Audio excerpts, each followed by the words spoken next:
ओम शांति। आज 13 अगस्त 2025 की साकार मथुर महावाक्य है।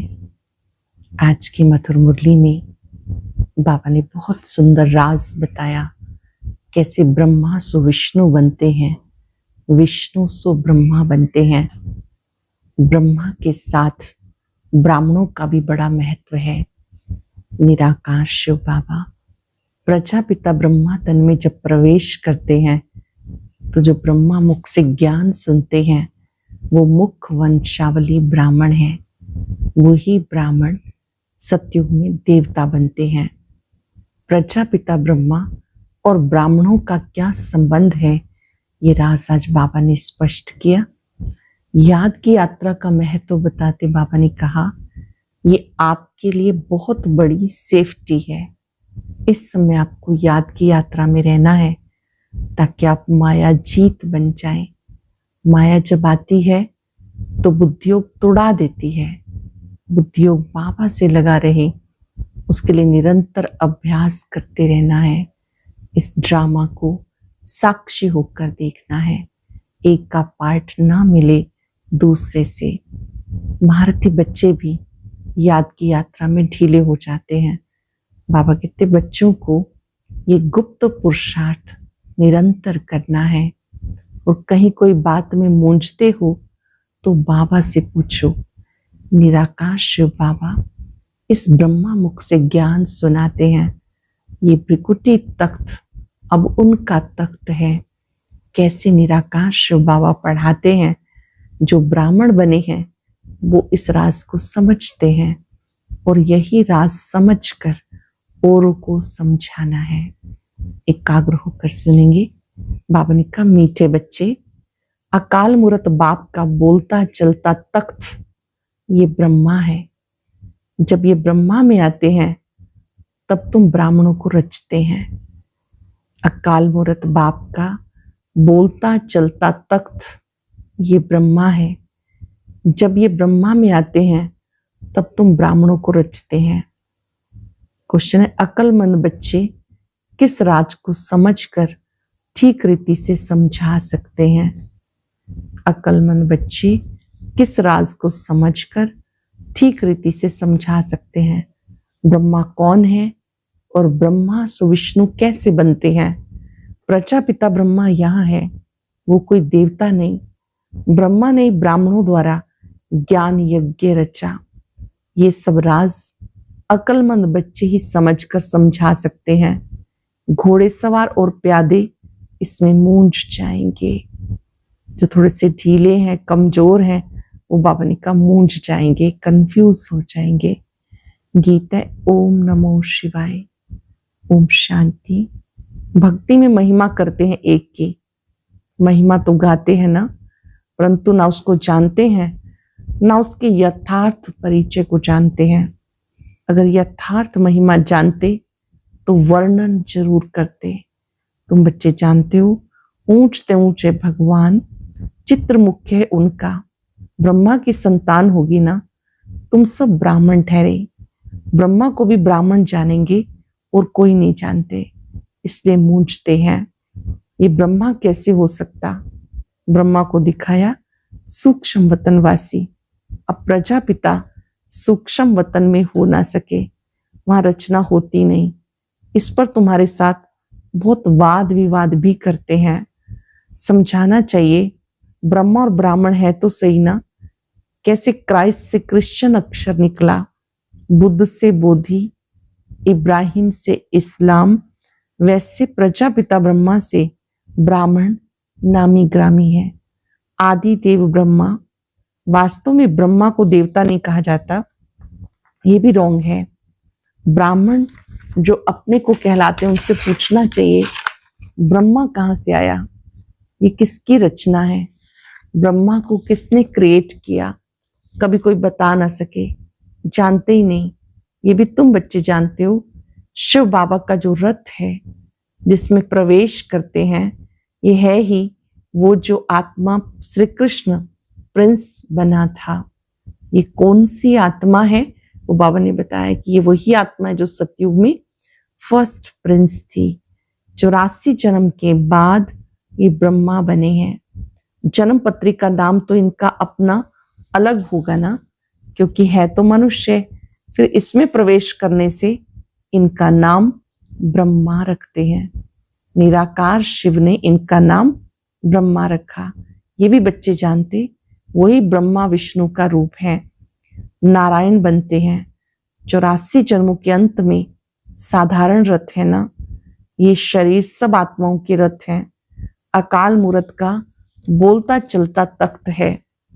सिख लोगों ने फिर वो तख्त बना दिया, उसे अकाल तख्त कहते हैं। ये तो अकाल तख्त सब हैं, आत्माएं सब अकाल मूर्त हैं। ऊंचते ऊंच भगवान को ये रथ जरूर चाहिए। रथ में प्रवेश वो बैठ नॉलेज देते, उनको नॉलेजफुल कहा जाता। रचता और रचना के आदि मध्यंत की नॉलेज देते।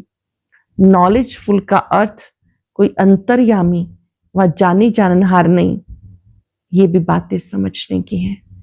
बाबा कहते मैं नॉलेजफुल हूं, ज्ञान सागर हूं, सृष्टि के आदि मध्यंत का ज्ञान देता हूं। अब तुम बच्चे जानते हो, हम सब ब्राह्मण ब्रह्मा की औलाद हैं। हमारा कुल सबसे ऊंचा है। वो लोग देवताओं को ऊंच रखते हैं, क्योंकि सतयुग आदि में देवता हुए। प्रजापिता ब्रह्मा की औलाद ब्राह्मण होते हैं। ये कोई जानते नहीं सिवाय तुम बच्चों के। उनको पता भी कैसे पड़े, जबकि ब्रह्मा को सूक्ष्म वतन में समझ लेते। वह जिस्मानी ब्राह्मण अलग हैं, जो पूजा करते हैं, धामा खाते हैं। तुम तो धामा आदि नहीं खाते हो। ब्रह्मा का राज भी अब तुम्हें बाबा ने समझाया। बोलो और बातें छोड़ो। जिस बाप से पतित से पावन बनना है, पहले उनको याद करो। एक ही है जो हमें पतित से पावन बनाता है, उनको याद करो। फिर ये बातें भी समझ जाएंगे। थोड़ी बात में संशय पड़ने से बाप को ही छोड़ देते। पहले मुख्य बात है अल्लफ और बे। अल्लफ अल्लाह, बे बादशाही। बाबा कहते माम एकम याद करो। मैं जरूर आऊंगा तो सही ना, मैं आऊंगा, किसी में तो आऊंगा, उनका नाम भी होना चाहिए। उनको आकर रचता हूं। ब्रह्मा के लिए तुमको समझाने का बहुत अकल चाहिए। प्यादे घोड़े सवार मूंछ पड़ते, अवस्था अनुसार समझाते। प्रजापिता ब्रह्मा तो यहाँ है। ब्राह्मणों द्वारा ज्ञान यज्ञ रचते हैं, तो जरूर ब्राह्मण चाहिए ना। प्रजापिता ब्रह्मा भी यहाँ चाहिए, जिससे ब्राह्मण हो। ब्राह्मण लोग कहते भी हैं हम ब्रह्मा की संतान हैं। समझते परंपरा से हमारा कुल चला था, परंतु ब्रह्मा कब था ये पता नहीं। अब तुम ब्राह्मण हो। ब्राह्मण वो जो ब्रह्मा की संतान हो। वो तो ब्रह्मा के ऑक्यूपेशन को जानते ही नहीं। भारत में पहले ब्राह्मण ही होते हैं। ब्राह्मण है सबसे ऊंचते ऊंच कुल।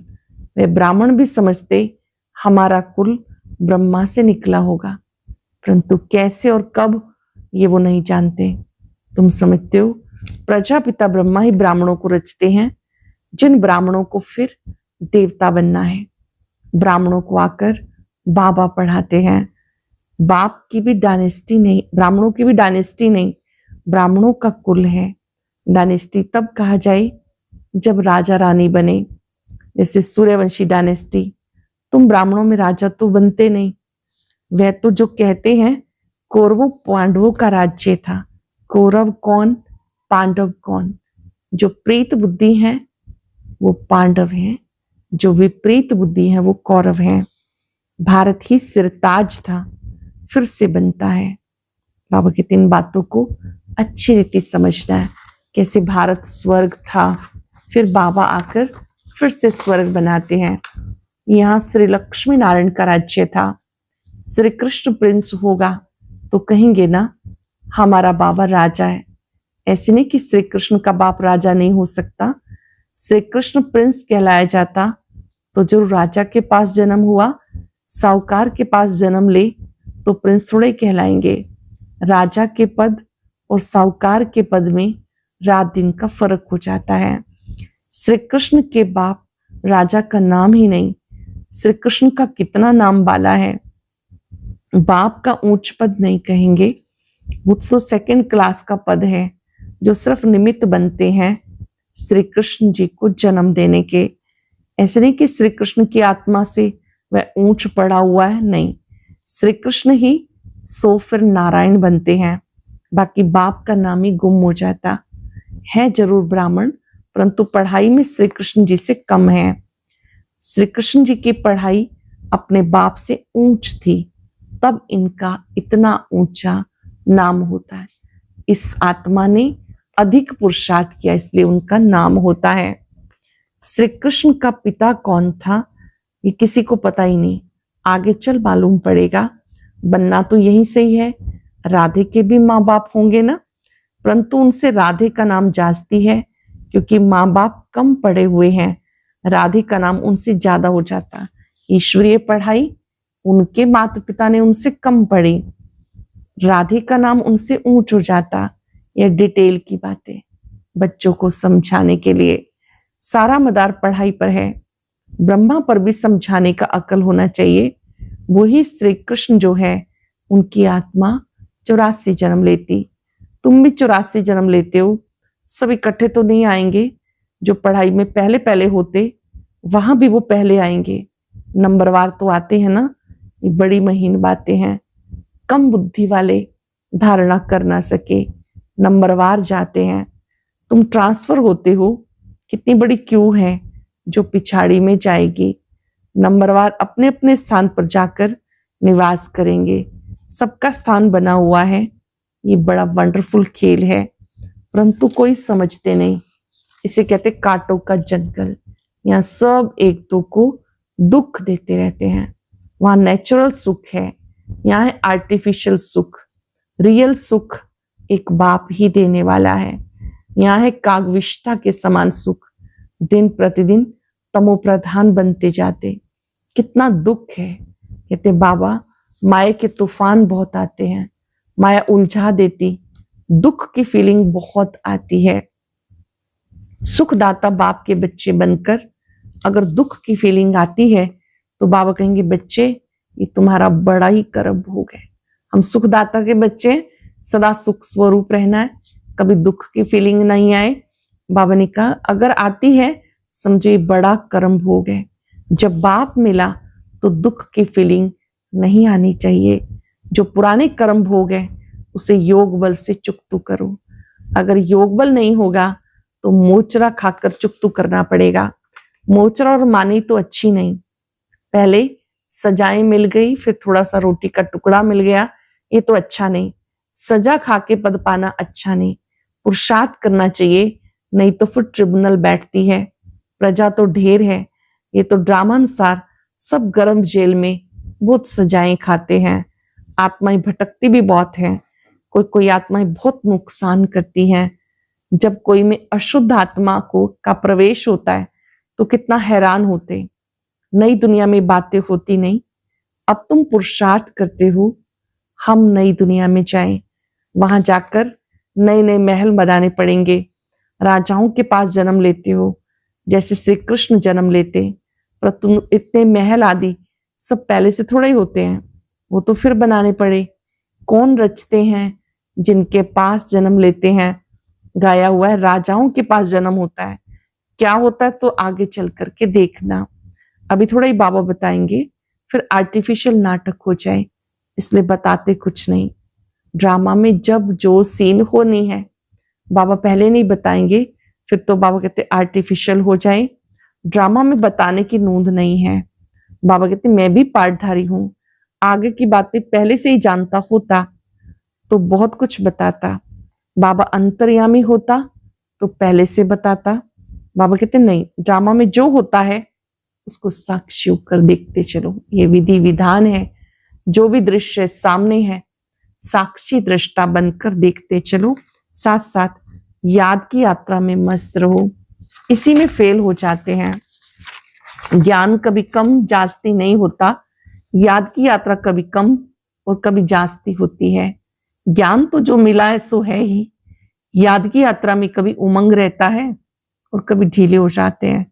नीचे ऊपर यात्रा होती है। ज्ञान में तुम सीढ़ी नहीं चढ़ते हो। ज्ञान को यात्रा नहीं कहा जाता, यात्रा है याद की।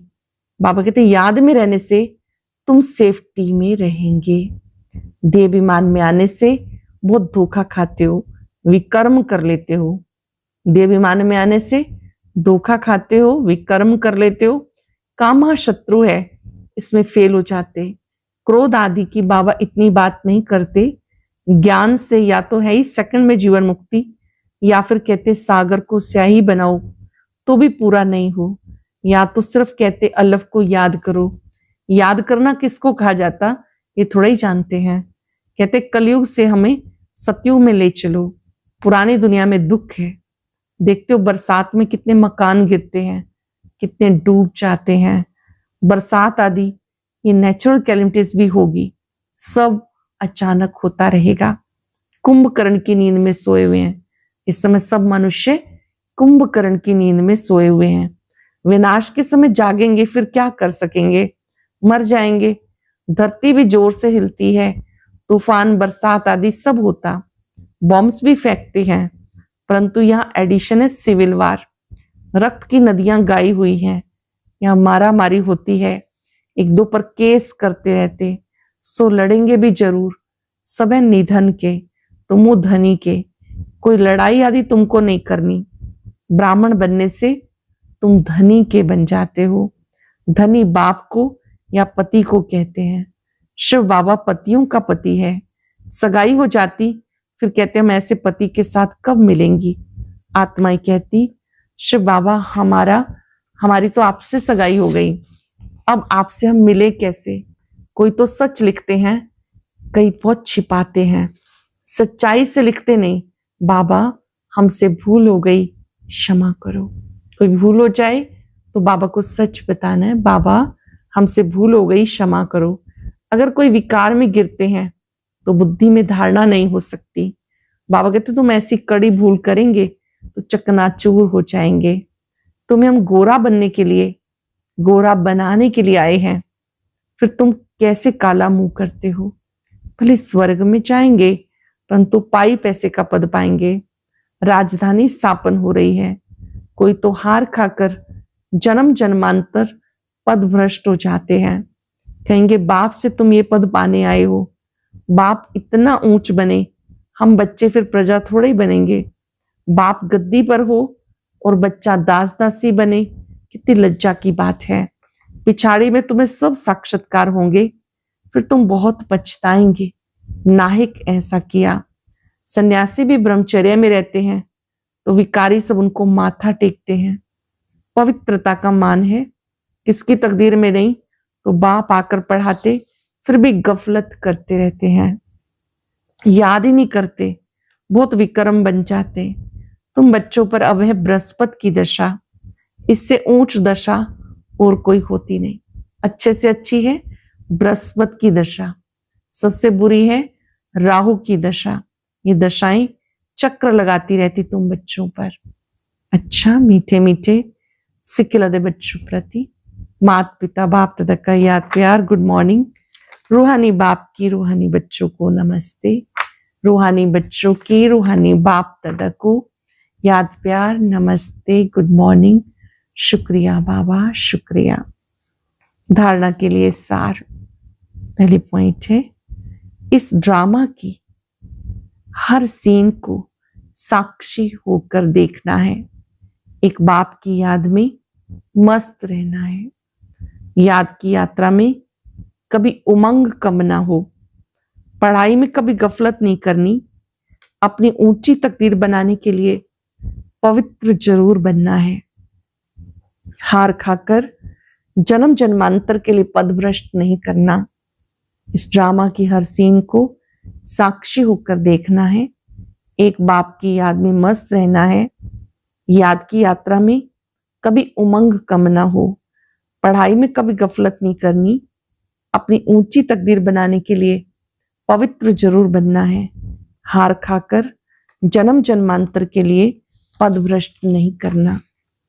वरदान है सच्ची सेवा द्वारा अविनाशी अलौकिक खुशी के सागर में लहराने वाले खुश नसीब आत्मा भव। सच्ची सेवा द्वारा अविनाशी अलौकिक खुशी के सागर में लहराने वाले खुश नसीब आत्मा भव। जो बच्चे सेवाओं में बाप दादा और निमित्त बड़ों के स्नेह की दुआएं प्राप्त करते हैं, उन्हें अंदर से अलौकिक आत्मिक खुशी का अनुभव होता है। वो सेवाओं द्वारा आंतरिक खुशी, रूहानी मौज, बेहद की प्राप्ति का अनुभव करते हुए खुशी के सागर में लहराते रहते हैं। सच्ची सेवा, सर्व का स्नेह, सेवा द्वारा अविनाशी सम्मान और खुशी की दुआएं प्राप्त होने वाले खुश नसीबी के भाग्य का अनुभव कराती है। जो सदा खुश है वही खुश नसीब है। जो सदा खुश वही खुश नसीब है। जो बच्चे सेवाओं में बाप दादा और निमित्त बड़ों के स्नेह की दुआएं प्राप्त करते हैं, उन्हें अंदर से अलौकिक आत्मिक खुशी का अनुभव होता है। वो सेवाओं द्वारा आंतरिक खुशी, रूहानी मौज, बेहद की प्राप्ति का अनुभव करते हुए सदा खुशी के सागर में लहराते रहते हैं। सच्ची सेवा, सर्व का स्नेह, सर्व द्वारा अविनाशी सम्मान और खुशी की दुआएं प्राप्त होने की खुश नसीबी के श्रेष्ठ भाग्य का अनुभव कराती है। जो सदा खुश है वही खुश नसीब है। स्लोगन: सदा हर्षित व आकर्षण मूर्त बनने के लिए संतुष्ट मणि बनो। सदा हर्षित आकर्षण मूर्त बनने के लिए संतुष्ट मणि बनो। अव्यक्त इशारा है।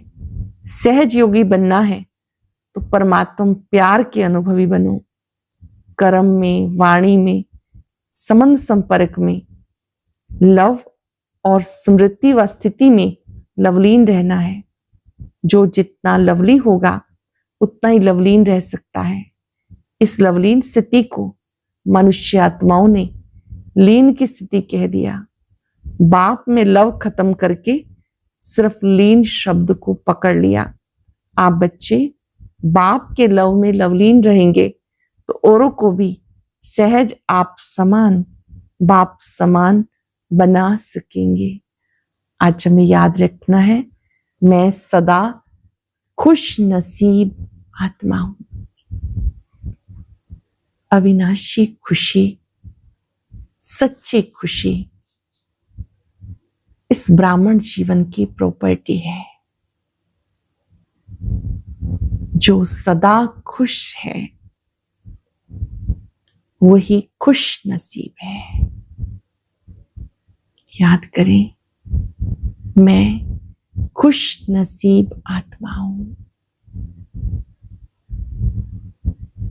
मेरा भाग्य बहुत अच्छा है। खुशियों के सागर बाबा मेरी खुशी से झोली भरने आए हैं।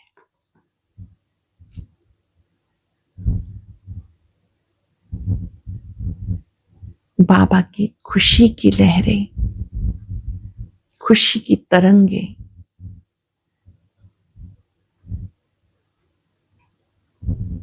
निरंतर मुझ आत्मा को खुशी से भरपूर कर रही है। महसूस करें, वारे में खुश नसीब आत्मा।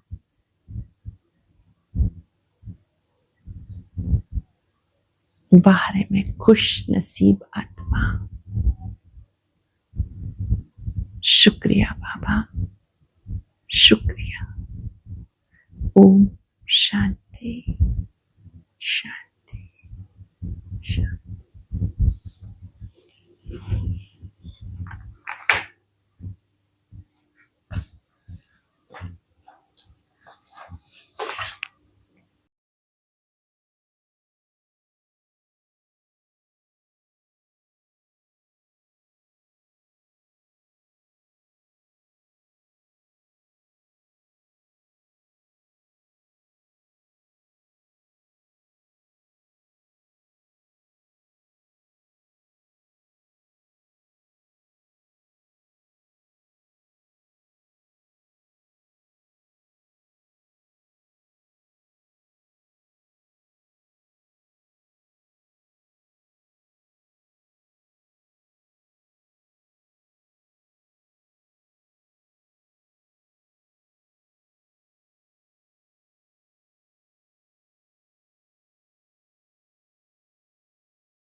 सहज योगी बनना है तो परमात्म प्यार के अनुभवी बनूं। लवलीन स्थिति वाली समान आत्माएं सदा के योगी हैं, योग लगाने वाले नहीं, है ही लवलीन, अलग ही नहीं तो याद क्या करेंगे, स्वतः याद है ही, जहां साथ होता है याद रहती ही है।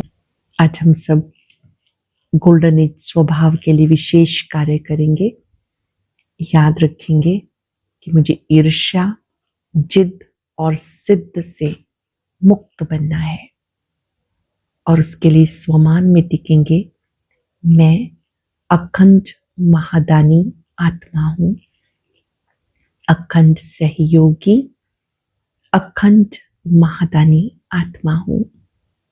कुछ पल के लिए इस स्वमान में स्थित हो जाए। स्वयं भगवान ने मुझे अपना बनाकर खजानों से भरपूर किया है। परमात्मा शक्तियां मेरा खजाना है। ज्ञान, गुण और शक्तियों से बाबा ने मुझे भरपूर किया है। इन सब शक्तियों का ब्राह्मण परिवार में सहयोग देना है। विश्व की आत्माओं के प्रति महादानी बनना है। बाबा से शक्ति लेकर सबको देते जाए। मैं सदा स्नेही आत्मा हूं, अखंड महादानी हूं।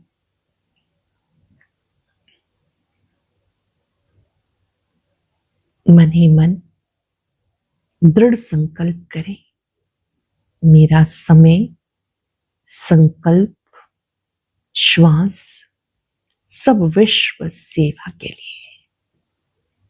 बाबा मुझे जब चाहे, जहां चाहे, जिस सेवा में चाहे प्रयोग करें। शुक्रिया बाबा, शुक्रिया। ओम शांति शांति।